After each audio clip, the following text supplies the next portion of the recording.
Shalom, my name is Greg Hirschberg. I live in Georgia currently, born and raised in New York City.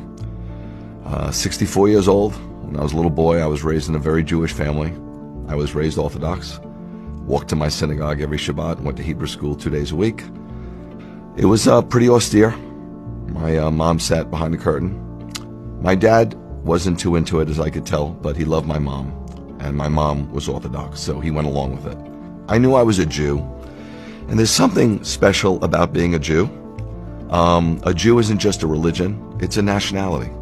When I'd be hanging around friends and somebody say, I'm Puerto Rican, or I'm Italian, I'd always say I'm Jewish.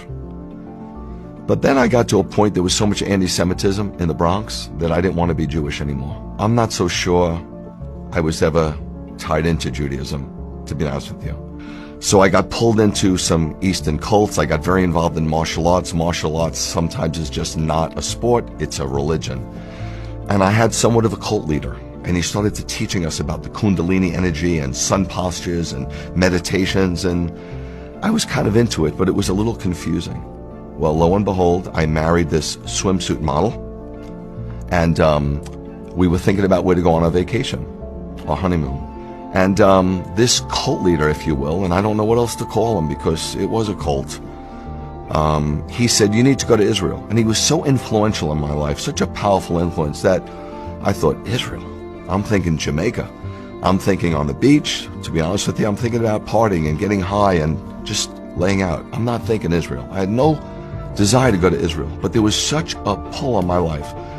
This is hard for you to believe, but the next day I was on the train going to work, going to Manhattan, and I sat next to somebody who I never saw before, and they said, have you ever thought about going to Israel? So, I'm not the sharpest tool in the shed, but I'm no bowling ball either. So I decided, maybe I should go to Israel. But I was so convinced that I was going to have a lousy time in Israel that I put a week of the Greek Isles on the back end of the trip. We go to Israel, my wife and I at the time, right? Get married, go to Israel, leave New York City on an El Al flight, get into Ben Gurion Airport, and we immediately take a flight to Eilat. I was scuba diving in the Red Sea. We were water skiing on top of the Red Sea. We were going out to restaurants, partying, dancing, having a great time. Then we came to Jerusalem about 5 days later. There's an Armenian corner, and a Christian corner, and a Muslim corner, and it was shocking to me. And I didn't really enjoy it, but we went out to some great restaurants. We just saw some sights on our own. We're having a pretty good time, but I'm thinking, I gotta get to Greece. Well, we had 1 day left. 1 day left to the trip. And I said to my wife, let's get a car and let's go up north. And so she said, why? I said, I don't know. She goes, no. She goes, where do you want to go? I said, I remember hearing something about a place called Tabor, a mount where something pretty special happened. Let's just go there. So we drove up, and we didn't know where we were going, so there were hitchhikers. It was 1989. So a guy was hitchhiking. And so I took him where he was hitchhiking, and I look over to the left, and I see this mount. And it's very strange, but the mount was calling my name. I felt as if somebody had a rod, and they casted it off the top of that mount, and the hook went into my chest. And as I'm driving up, I got a little exasperated. So in reality, we're looking for this Transfiguration Mount because something happened there, right? And I get up to the mountain, and I got out of the car, and I ran to this covering, and there was a plaque, and it said the Basilica to the Transfiguration. And I heard a voice, and the voice said, come away and pray with me. But I didn't know how to pray. So I emptied myself and closed my eyes, and I saw a vision. And I know that sounds weird, but people all over the Bible saw visions. And I went to a trance-like state. And I know that sounds new age, but Balaam went into a trance-like state in the Bible. And others have. And I saw the eastern sky open up. And I saw somebody come out of that eastern sky. And it came down and descended. And his face shone like the sun, and his clothes was white as light. And he pressed himself up against me. And the first thing he said is,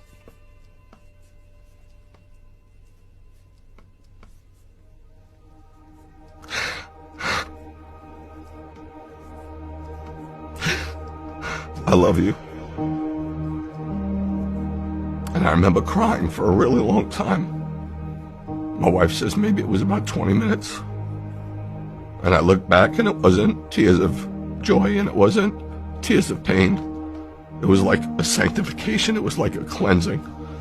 Like all the crap, all the Eastern thought, all the nonsense, all the religion just came out of me. I didn't know anything about the Holy Spirit. I didn't know that God can enter your heart and live in your tabernacle.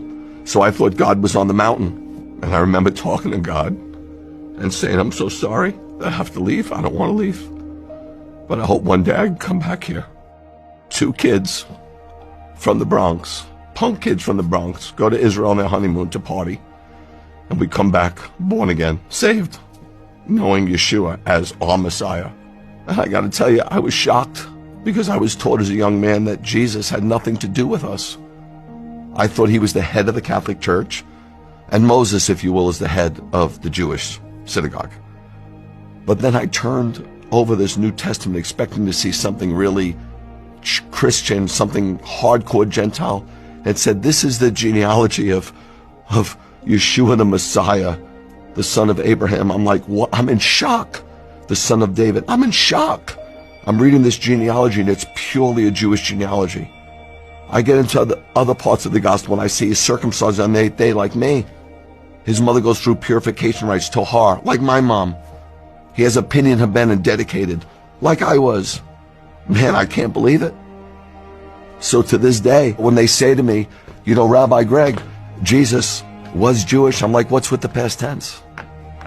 It doesn't matter, but that's a fact. And the crazy thing is, I was secular, right?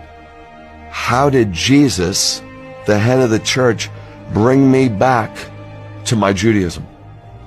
So if you believe in Yeshua, you don't become less Jewish, you kind of become more Jewish. Jesus never gave up being Jewish.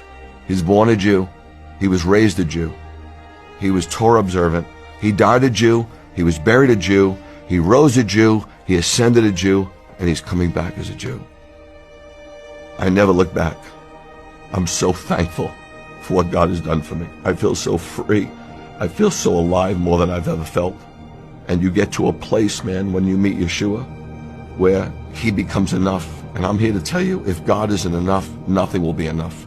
You'll search and search and search the world over. You'll go from one high to the next. You'll go from one thing to the next. But when you meet him, all bets are off. It's done. The search is over.